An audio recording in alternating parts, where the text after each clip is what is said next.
ज्या वेळेस आपण देवातून बाजूला होतो, लांब लांब जातो, प्रार्थना करत नाही, टाइम काय करत नाही, त्यावेळेस आपण पण सुकून जातो.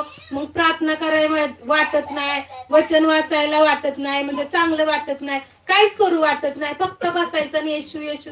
ते पण कधीतरी त्रास आला तरी येशू बोलायचं, जे येशू. आणि आपण काय करत नाही आणि मग म्हणायचं सायताना तुला बांधते, सायतान आपल्यालाच बांधेल.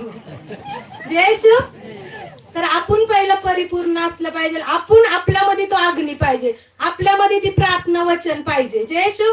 मग आपण त्या सायतानाला म्हणू शकतोय चल निघ येशूच्या नावात, मी बांधते मग त्याचा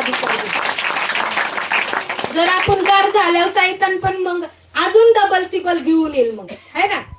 त्या घराचं उदाहरण ऐकलं ना, ज्या घरात प्रार्थना होती आणि जे घर साफसूफ होतं, ज्या घरात म्हणजे जे घरात देवाची